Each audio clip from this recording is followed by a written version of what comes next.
Hi guys, எல்லாருக்கும் வணக்கம். இன்றைக்கி நம்ம பார்க்க போகிற டாபிக் என்ன அப்படின்னு சொல்லி பார்த்தோன்னா, தனிமை. தனிமை அப்படின்னு சொல்கிறது இங்கே எல்லாருமே வரம் வாங்கிட்டு வந்தது அப்படின்னு சொல்லி பல பேர் சொன்னாலும், தனிமை என்பது இங்கே இருக்கிற மனுஷங்களோட வாழ்க்கையே புரட்டி போடும் அப்படின்னு சொல்லி இங்கே யாரும் சிந்திக்கிறதில்ல.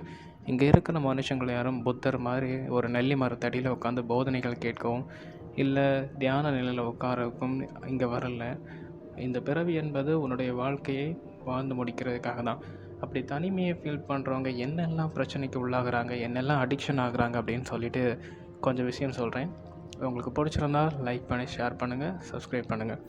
ஓகே, இந்த தனிமை அப்படின்னு சொல்கிறது முதல்ல எப்படி உருவாகுது அப்படின்னு சொன்னோன்னா, நம்மளுடைய சுற்றி இருக்கிற ஃப்ரெண்ட்ஷிப், இந்த சுற்றி இருக்கிற நண்பர்கள் பட்டாளம் அப்படின்னு சொல்கிறது ஒரு பையனை அப்படி வெறுக்கிறாங்க அப்படின்னு சொல்லும்போது அவன் கண்டிப்பாக தனிமையை ஃபீல் பண்ணுவான். இத்தனை நாட்கள் கூட இருக்குன்னு ஆசைப்பட்டோம், ஆனால் திரும்பவும் நம்மளை தனியாக தள்ளிட்டாங்க அப்படின்னு சொல்லிட்டு. சரி, இது மட்டும்தான் ரீசனா அப்படின்னு கேட்டோன்னா இல்லை. தான் உயிருக்குறா லவ் பண்ண பொண்ணுக்காக எதையும் செய்வேன் அப்படின்னு சொல்லிட்டு ஒரு காதலன் உட்காந்துருக்கான். கடைசியில் காதலனோ காதலியோ யாரோ ஒருவர் ஏமாற்றப்படும் போது அங்கே அவங்களும் தனிமை தான் நிம்மதியான வாழ்க்கை போல், நம்ம இப்படி வந்து சேர்ந்து யாரோட இருந்தால் நமக்கு துன்பம் மட்டும்தான் மிஞ்சி கிடைக்குது அப்படின்னு சொல்லிட்டு அவங்கள விட்டு விலக தான் பார்க்குறாங்க. அவங்கள விட்டு விலகிறது மட்டும் இல்லை, இந்த சொசைட்டியை விட்டு தன்னை தனியாக காட்டிக்கணும், தன்னை தனிமைப்படுத்திக்கணும். இந்த வாழ்க்கை இப்படி தான் போல், நமக்கு எந்த ஒரு விஷயமும் வாழ்க்கையில் கிடைக்காது, நம்ம ஒரு அன்லக்கி பர்சன் அப்படின்னு சொல்லிட்டு இந்த தனிமையை விரும்பி ஏற்றுக்கிறாங்க. தனிமை அப்படின்னு சொல்கிறது எதனால் ஏற்படுது அப்படின்னு சொன்னோன்னா, ஏதாவது ஒரு கஷ்டத்தில், யாரும் உதவாத ஒரு சுச்சுவேஷனில், எல்லாரும் தன்னை வந்து தட்டி பேசும்போது, எல்லாரும் தன்னை வந்து எதுக்குமே லாயக்கு இல்லாதவன் அப்படின்னு சொல்லிட்டு சொல்லும்போது இந்த தனிமையில் இருக்கிறது ஒரு மரம் மாதிரி இருந்திருக்கும். ஆனால் குறைஞ்சி நாட்கள் போக போக நம்மளை ஃபீல் பண்ண வச்சிரும். நம்ம இந்த சொசைட்டியில் வாழ்கிறதுக்கு ஃபிட்டாக இல்லை அன்ஃபிட்டாக அப்படின்னு சொல்லிட்டு தெரியலையே, ஏன் கடவுளை என்ன படைச்ச, ஏன் இந்த மனுஷங்க என்ன மட்டும் இப்படி ட்ரீட் பண்ணுறாங்க, ஏன் என் வாழ்க்கை இப்படியே இருக்குது, என்றைக்காவது ஒரு நாள் மாற்றம் வருமா, நான் ஏதாவது ஒன்று சாதிப்பேனா வாழ்க்கையில், என் கூட திரும்பவும் யாராவது வந்து ஃப்ரெண்ட்ஷிப்பாக இருப்பாங்களா, என் கூட வாழ்கிறதுக்கு ஏதாவது ஒரு பொண்ணு விருப்பப்படுமா அப்படின்னு சொல்கிற நிறைய விஷயங்கள், நிறைய கனவுகள் உள்ளே வந்து போயிட்டே தான் இருக்கும். என்னடா சொல்லிகிட்டு இருக்க பைத்தியம் மாதிரி, ஏதாவது பேசணும்னு உளறிட்டு இருக்காது அப்படின்னு சொல்லிட்டு, சரி அதை ஒரு விஷயத்தை பார்க்கலாம். இங்கே தனிமை அப்படின்னு சொல்கிறது சாபம் அப்படின்னு சொல்லிட்டு மகாபாரதத்துலேருந்தே சொல்லியிருக்காங்க. மகாபாரதத்தில் பாண்டவர்களுடைய புத்திரர்களுக்கு ஒன்று அஸ்வத்தாமன் அப்படின்னு சொல்கிறதுனா கிருஷ்ணர் வந்து சாபம் கொடுக்குறாரு. இந்த உலகத்தில் இன்னும் பல வருடங்கள் நீ வாழ்ந்துட்டே தான் இருப்ப அப்படின்னு சொல்லிட்டு, தனிமையாக. ஏன்னா இந்த தனிமை அப்படின்னு சொல்கிறது எவ்வளோ பெரிய நரகம் என்பது அனுபவிக்கிறவனுக்கு மட்டும்தான் தெரியும். சரி, இந்த தனிமை அப்படின்னு சொல்கிறது பெண்களை எப்படி காயப்படுத்து அப்படின்னு சொல்லிட்டு ஹவுஸ் ஒய்ஃப் அப்படின்னு சொல்கிறாங்க. இது ஒரு சைக்காலஜிஸ்ட் என்கிட்டயே கேட்டதுனால நான் உங்களுக்காக சொல்கிறேன். ஒரு பெண் வந்து திருமணமாகி அவளுடைய வாழ்க்கையில் குழந்தைகள் அப்படின்னு சொல்கிற ஒரு செல்வங்கள் எல்லாம் பிறந்து அவங்க வந்து ஸ்கூலுக்கு அனுப்பி வச்சுட்டு தன்னோட வீட்டில் தனியாக இருக்கிறாங்க அப்படின்னு சொல்லிட்டு அவங்களுக்கு ஃபீல் ஆயிடுச்சு. ஸோ அந்த பொண்ணு என்ன பண்ணுறாங்க அப்படின்னு சொன்னோன்னா, தன்னுடைய கணவர் வந்து மது பழக்கத்துக்கும் புகைப்பழக்கத்திற்கும் கொஞ்சம் அடிக்ட் ஆனவர்.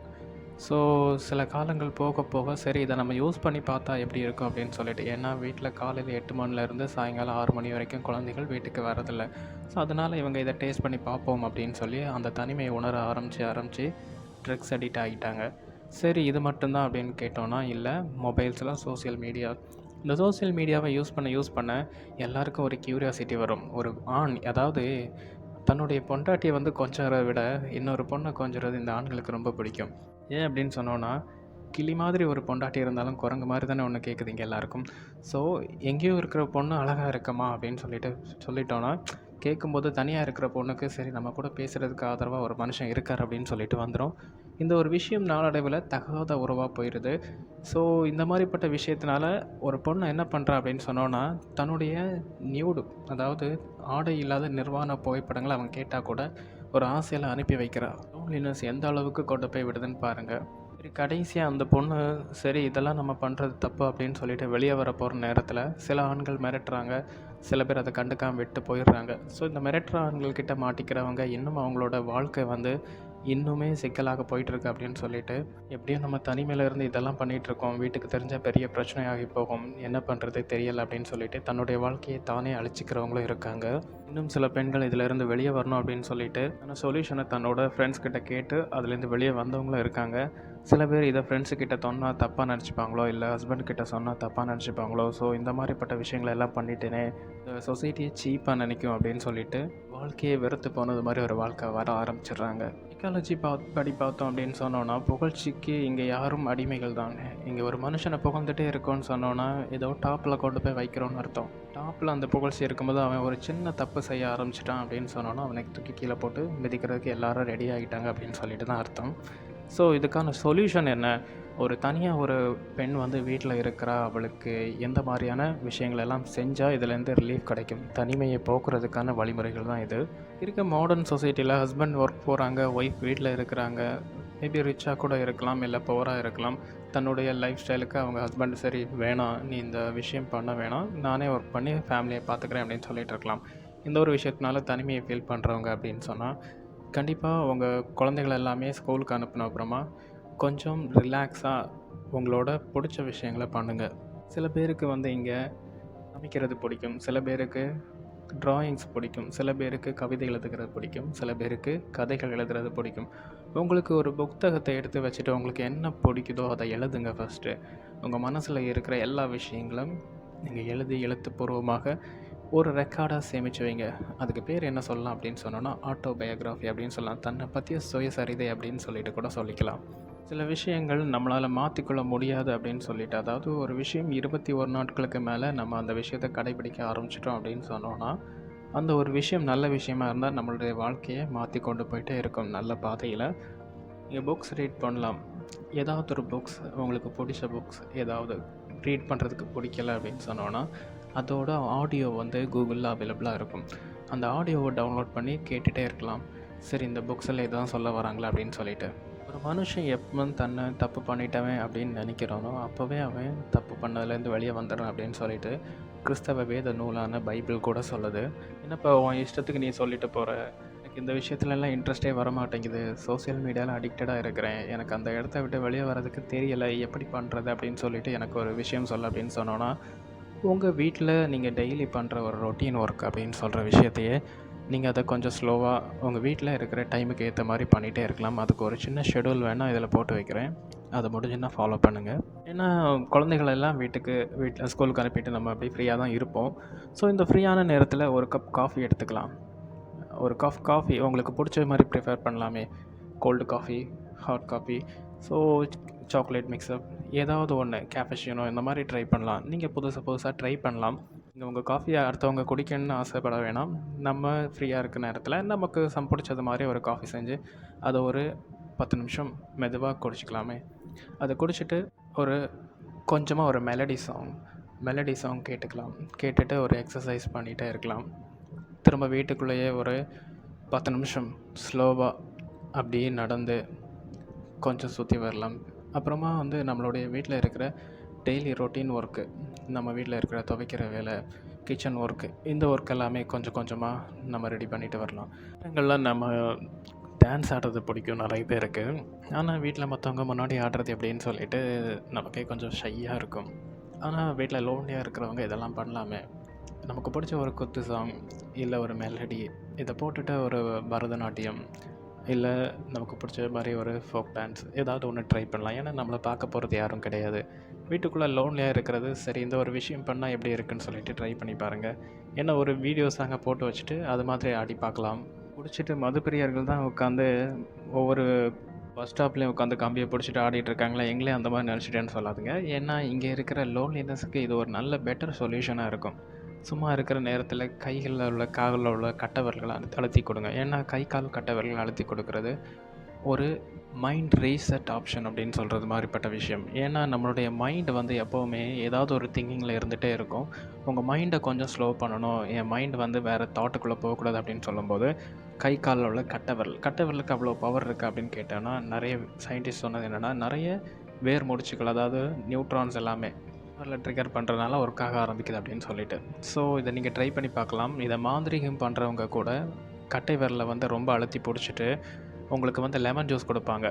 லெமன் ஜூஸாக கொடுக்க மாட்டாங்க, வெறும் லெமனை மட்டும் வாட்டரில் மிக்ஸ் பண்ணி சால்ட்டு போட்டு கொடுப்பாங்கன்னு நினைக்கிறேன். எதுக்கான ரீசன் என்ன அப்படின்னு சொல்லணும்னா, லெமனோட விஷயம் பாசிட்டிவ் வைப்ஸ் அப்சர்வ் பண்ணும். அதே போல் கை கால் கட்டை விரல்களை அழுத்தி கொடுத்தா இவங்களோட பிரெயின் ஃப்ரீ ஆகும், எவ்வளோ பெரிய கஷ்டத்தில் இருந்தாலும் அப்படின்னு சொல்லிட்டு அவங்களுக்கு தெரியும். ஸோ இது ஒரு டிப்ஸு. சரி, இதை வந்து ட்ரை பண்ணி பாருங்கள் வீட்டில்.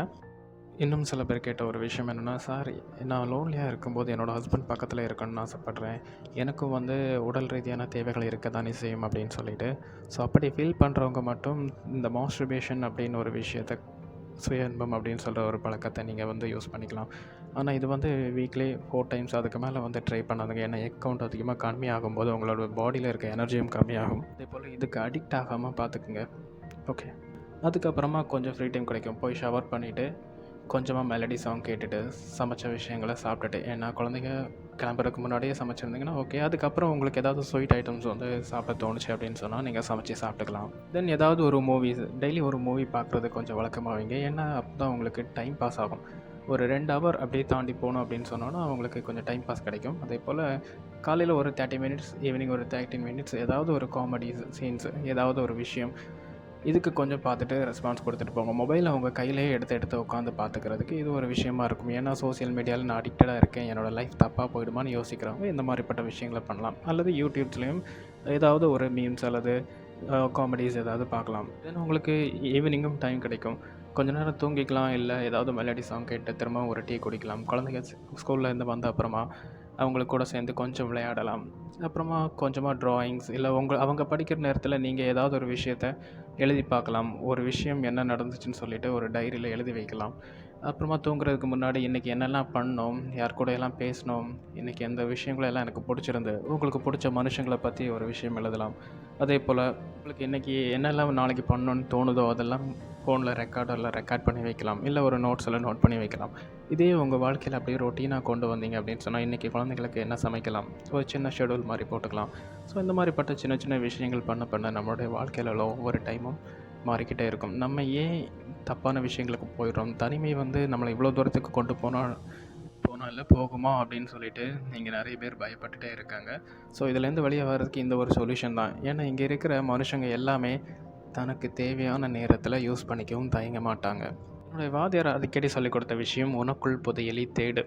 சில கொஸ்டினுக்கு ஆன்சர் நமக்குள்ளேயே இருக்கலாம். சில கொஸ்டினுக்கு ஆன்சர் நம்ம வெளியே இருந்து தேட வேண்டியிருக்கும். நிறைய விஷயங்கள் நமக்குள்ளேயே இருக்குது. தீய தொட்டா சுட்டுடும் அப்படின்னு சொல்லிட்டு நமக்கு தெரியும். இதை ஒருத்தர் நமக்கு சொல்லித்தரணும்னு அவசியம் இல்லை. ஏன்னா நம்ம சின்ன வயசில் அதை அனுபவப்பட்டிருப்போம். அதே நம்ம கேஸ் ஸ்டவ்வில் இருக்க லைட்டரை எடுத்து கையில் வச்சு அதை வந்து ஒருக்கா ப்ரெஸ் பண்ணோம் அப்படின்னு சொன்னோன்னா ஷாக் ஃபீல் கொடுக்கும். ஸோ இந்த மாதிரி விஷயங்கள் எல்லாமே சரி இது பண்ணோம் அப்படின்னு சொல்லிட்டு நமக்கு தெரியுதுல்ல. இதுதான் உனக்குள்ளேயே புதையலை தேடிட்டு. ஸோ என்னுடைய வாத்தியார் சொல்லிக் கொடுத்தது, என்னடா உனக்குள் புதையலை தேடு அப்படின்னு சொல்கிறது உண்மையான விஷயமா இருக்குமோ அப்படின்னு சொல்லிட்டு ஆர்வம் வந்துச்சு. அப்புறம் எப்போவாவது கெஸ்ஸிங்கில் நம்ம சொல்கிற விஷயம் எல்லாமே கரெக்டாக இருக்கும்.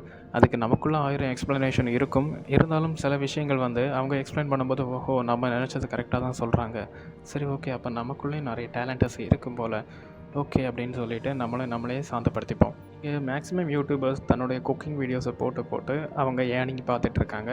ஆனால் சில விஷயங்கள் ஏமாத்துறவங்களும் இருக்காங்க. டெய்லி வந்து ஒரு குக்கீஸ் வந்து விதவிதமாக சமைக்க முடியாதுல்ல. ஸோ ஏதாவது ஒரு குக்கிங்ஸை வந்து டேஸ்ட் அப்படி இருக்கும் இப்படி இருக்குன்னு சொல்ல தான் செய்கிறோம். அதை நம்ம வீட்டில் சமைச்சு பார்த்துட்டு என்னப்பா இப்படி சொல்கிறாங்க நல்லாவே இல்லை அப்படின்னு சொல்லிட்டு தான் இருப்போம். ஏன்னா அவங்களுக்கு டைம் பாஸ் ஆகலை. அவங்களுடைய லோன்லினஸை போக்கணும், அவங்க அதுலேருந்து வெளியே வரணும். சின்ன சின்ன விஷயங்களை அவங்களும் செய்ய ஆரம்பிக்கிறாங்க. அது அவங்களுக்கு லைஃப்க்கு ஒரு சின்ன டிப்ஸாகவும் இருக்குது, மற்றவங்களுக்கு அது ஒரு என்டர்டெயின்மெண்ட்டாகவும் இருக்குது. ஓகே, இந்த அளவுக்கு போதும்னு நினைக்கிறேன். நாளைக்கு இன்னொரு வீடியோவில் பார்க்கலாம். Please like, share and subscribe. Thanks for வாட்சிங்.